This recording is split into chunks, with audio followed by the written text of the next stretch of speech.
waaqayyo waaqa jiraata nama ta'etu jedha galgala kana. Amoo ina fedhin ture. Amoo dhiisee biraa galeera. Ati daandii biraa ture qabda daandii ati waggaa baay'ee marmartee garuu du'aan sun jiraate dudduuba kee maqaa kee waamarraa kaase. Ati galtuu yoo ani dhufaa jira. Warri galma yaadan waaqayyo karaara eegaleera.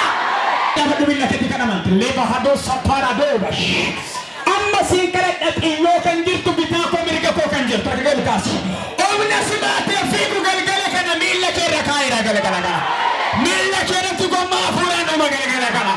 Kopheen iddaan dhuma dhiiga Yesuusa. Karaa buleera kan jettu waaqayyo hamilee kee kaasa galgala kana. Iddatti deegaa jirtu fagoo miti dhiyoodha. Dhiyoodha. Dhiyoodha. Dhiyoodha. Ora baba shili libos. Olkaasa harka kee kan amante. Namni gaddi afaan kee cunqaalee ilillee afaan kee bana. Namni ililmaa gaddaa ija kee jaamse. Kakuu ilaaluudha waaqayyo ija kee bana. Himbana. Itti fuftee gaddallaaltu siinidha waaqayyo. Boo'icha laalaa daftodha waaqayyo. Garatiin alfee qaanofte malee eebbii haaraan baheera. Ulfinni haaraan baheera. Walumaa kaasaa. Eedha baba. Namoota baay'ee waaqayyo afuurachiisuun gara isaanii dhufa. Yesus. Ila afaan namoota baay'ee galataan isaa kana jedha waaqayyo. Waan dubbii kan wallaaltan hiriyyaadhaaf. Waan dubbii kan wallaaltan maatiidhaaf. Waan jedhee deebisu dhala walii galtan galgala kana. Eebbi keeyyuu ofii dubbata. Ereeboora baay'aleera sannalama. Ilkaas harka kee lama fudhadhu nan dubbadha waaqayyotu natti dubbachaa jira. Nama gaddaa mana kana seente kolfaa akkabaa kanaa baatu amaanii fudhadhu. Nan dhagaa malee taa'uu dide nan dhagaa malee arguun nan dhabe kan geetan addaa qabeessa kee baneera.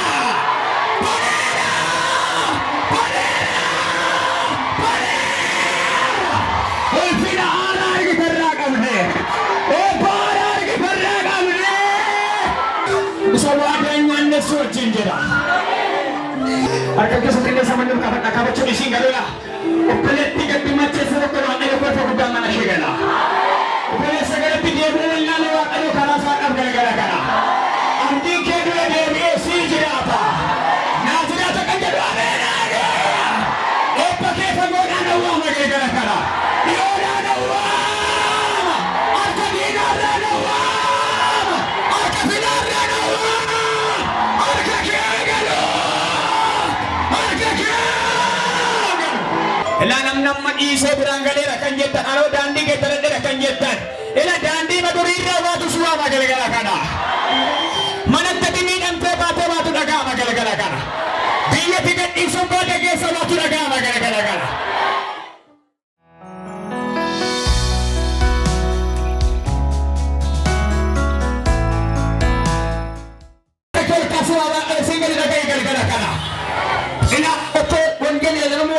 Agarsiisa akka nama irraa itti jaama otoo nam tokko dhufeerraa kutee buusee saayitii haaraa itti kaa'uun argaa jira.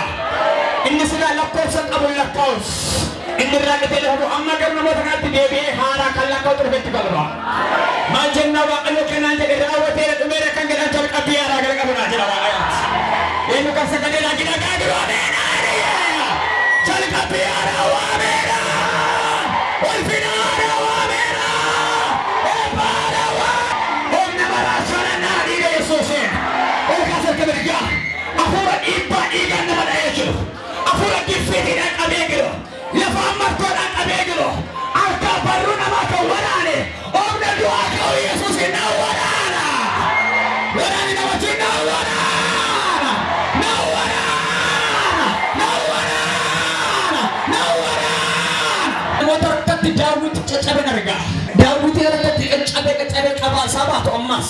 Maal jenna waaqayyo kanaan jedhee fudhata namoota baay'eetu cabe. Keetti kan of ilaaluu qaban. Abdii isaan ilaallachuu qaban. Isaan ilaalanii keetti jabaachuu qaban. Diinni rakkatti deemas taa'utu itti naa jedha waaqayyo. Dhiira jennaan amma waan ijoollee godhee nan dhaanaa jedha waaqayyo. Walkaas dhaabata fabrika.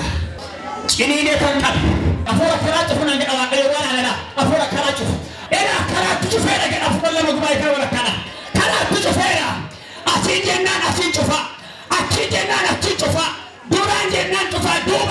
cufa walee fadii qabadheera naarkaan koo jechaa jira hafuura kanaa cufa bayi jireenya gaa'ilaa barnootaan carraa biyya bakkeedhaan firee garaadhaan tajaajila nama sadarkaase gabaaf gabii namaa kan cufu carraa namaa kan nagatu abeet hafuura carraa namaa nagatu nawwaraan iddoo jirtu iyyee lafa caraan lafa hafuura xiqqoola hafuura abaarsaa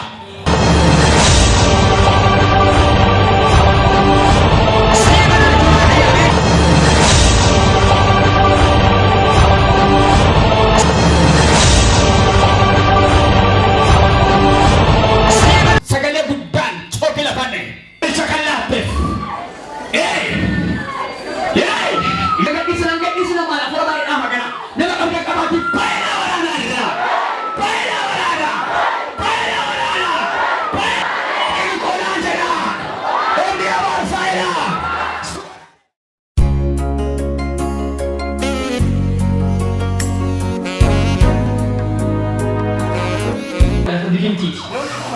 Fuera bien surat terbentuk. Jangan saya lalu warga kata itu lah. Ijak pun nalaman itu kalau lalu tadi servisi warga yang nambah makasar umna. Coba kita uji. Marco curah. Kau kemana? Hah? Kaya sendiri. Masih di. Kaya sendiri. Kasih. Gaya sendiri. Kamera lama faham Marco. Jadi ini sih kamera. Ini sih update. Mal faham. Itu sih Marco ini. Tindiran. Aku nama ini sendiri. Coba kita Kristus Yesus sih. Marco itu sih. Nyata. Atau kurang malit.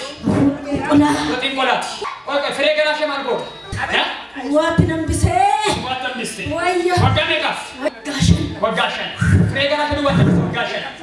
Mal, apa malit sendiri? Kurang malit itu. Ishi. Kurang kolat.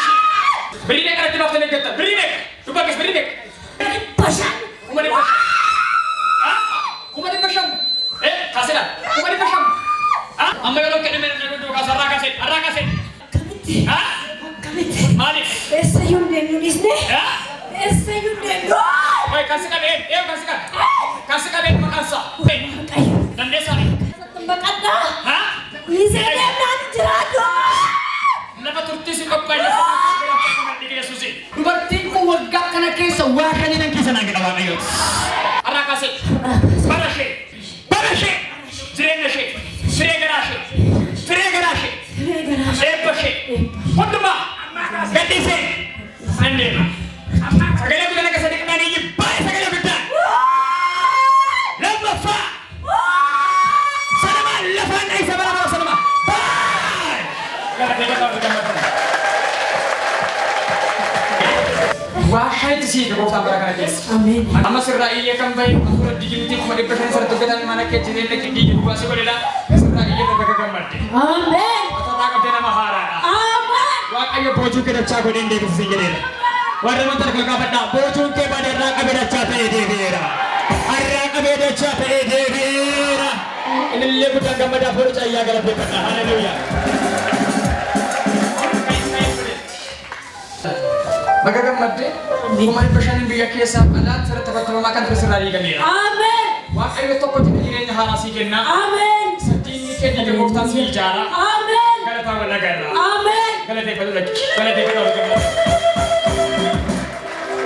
Kalwar ka kaya bro, takot ang hikam tagalara full. May buhay na karukatan ay naman tor. Mama karukatan ay naman tor jadi. Sirat diwa Ijara me ojini na raka sa hidera. Arraka sedidera. Neos itu sini. Coba bahas kita coba lagi. Asal mau coba. Makan kamu uji. Uji university kan. Di kamu manteta. Yes.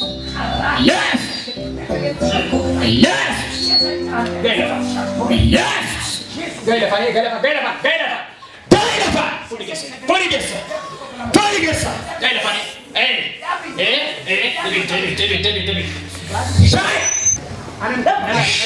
Yesus mau dah. Sudah deh. Semua makan ke. Malta ya. Kapan dah? Tuhan terbaca. Masih kau kira? Kuanti insomnia kamera. Mak, मैं कब से Enol ko keessa wanti Akka sate beektaa yeroo kaan. akkas ta'e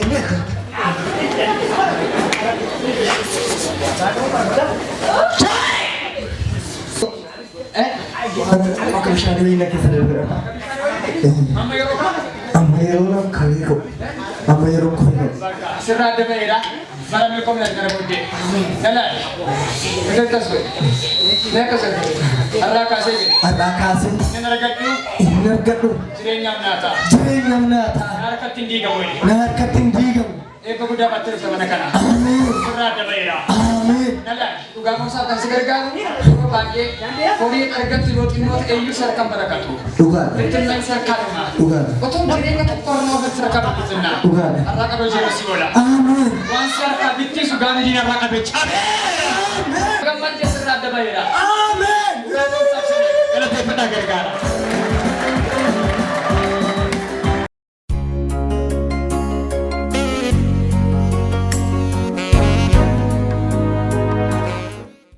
Maqaan koo Bazuun jedhama. Waaqayyo waan baay'ee naa godhe dhibee lama dhukkubsachaan ture. Dura garaachin na dhukkubaa ture. Adduma na dhukkubuu mana yaalaa ture. Mana yaalaatti somaa furmaatan argate. Qorichiin bakka maatsanii koo na dhiise garaacha koo hundumaa na dhiise mataa tolla fiigaa. Adduma akkas jedhu as dhufee lafa kana namni akkasitti garaacha wayii dhukkubsattan jirtu as baa jennaan an bahee naa kadhatamee asitti hafuurri amaallee narraa iyyee bahee na fayyee. Inni lammaffaan immoo waan ta'e caammaa wayiitu na sharattatee dhufe keessatti immoo eeggeetu na jallate. Immoo eegeen yeroo na jallatu bakka baay'ee na dhukkubaa ture. Ogeessa dhagnaanis ogeessis keessatti micciirramee foon tuqeetu margi hin danda'amu naan jedhanii bakka isarraa sana fayyee waaqayyo guddaa na galateeffadha. Akka keessa walitti buusa waaqayyo galata guddaa dhiyeessa. Tole, mee dhibee garaachaa kun yeroo isin dhukkubu maal gochuu dandeessanii maal siin owa ture? Midhaanis badaa fedhii midhaanis nan nyaachisu. Asin ganna waraana si lapheetti sinna waraana asin gadi garmaa sin kotas na waraana ture. Yeroo tokko tokko immoo na bokoska bakka kana hundumaa na gochaa ture. Akkam haala sochii irratti maal fakkaata ture yeroo teessan yeroo deemtan maal siin godhu? Akkasumatti hunduma na waraanuttuma na deddeebi'aan ture. Hunduma as dhufee naan kadhatamee jechaadha. Obstaalattis baay'ee deddeebi'aan ture. Oddoo dhufee naan kadhatiin baay'eetti dhiphachaan ture. Baay'ee na waraanaa ture. Akka ammas abadii dubbadhu kana miti. Amma erga guyyaa gaafa namni waaqayyo iddoo kanatti isinii kadhatanii kaasaniis garuu dhibee kanarraatti bilisaa jechuudha. Fayyeera. Mee dhibee dugdaa isin irra ture kanarraatti kan kaase maal gochuu dandeessan turtanii amma miifillee isin irra tureera dhibeen kuni? Dhibeen dugdaan kuni tureera gara waggaa afurii dabarseera. As dhufee tananii kadhachiifadhe namni dhibee dugdaatiin rakkattan jirtu kuftanis taa'ee hin beekamu jennaan anumaan jedhee tana dhufee nas ba'e naa kadhatanii na fayye bakka dura immoo danda'ee iyyuu taa'ee ka'u gisee natti ka'u na kufa danda'ee ol iyyuu hin jedhu bakka dura dugda koo lamaaniitiin ol jechuun gadi jechuu irratti rakkoo ture jechuudha. Amma mee bilisa bahuu keessan agarsiisuudhaaf ol jettanii gad jettanii saba kanatti agarsiisuu dandeessu? Mee jedhaa? Warri argitan immoo waaqayyo galata guddaa dhiyeessaa. Tole dhugaa maatii keessan itti aanu maal ture? Mucaan koo biyya jirti. Haala hojiitii kan biyyattan gashee baay'ee isaanii achitti dhiphachaa jiru dhukkubaa jira naan jedhanii duraabjuudhaan natti mul'atte iyyuu maalinni jennaan harka mucaa qorichatti guuraa bullee dhukkubee naan jedhe biraaziliin. Ammanumaan bakka suura ishii qabadhee tana na dhufe guyyaa roobiiti. Suura ishii qabadhee na dhufu naannoo sun taa'ee namni ijoollee keessan irratti duutiin ta'u dhala keessan irratti hidheetti raajiin asirraan akkuma wanni itti dubbate. Ammanumaan gara dhummaa isaarraa immoo warri dhukkubsatan as baay'inaan suura ishii qabadhee tana naannoo kana dhaabbadhe. Suura ishii qabadhee yeroo naannoo kana dhaabbadhu baqqaati akkaatii yaadde siif haa ta'u naan jedhe. Baqqaa gizeen galeen asii sagantaa armaadhee gizeen galee dawwalu baqqaa fayyiteetti kan qixxeemmaa raafamtaati naan jedha. Baqqaa isin waaqayyo naa galateeffadha.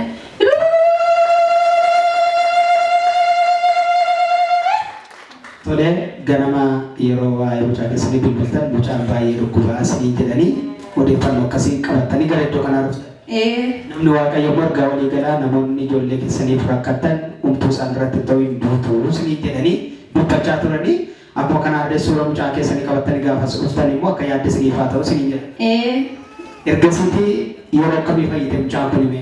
Galeetaan bilbilee bakka amma fayyaa isheetii naan jedhan. Tole ganama sagalee gaddaa dhageessanii yeroo asii deemtan guyyaa garuu sagalee gammachuu dhageessanii Eeyyoo. harka keessa walitti buusaa Waaqayyoon galata guddaa dhiyeessaa fi Waaqayyoon eebbifamaa Waaqayyo isin eebbisu.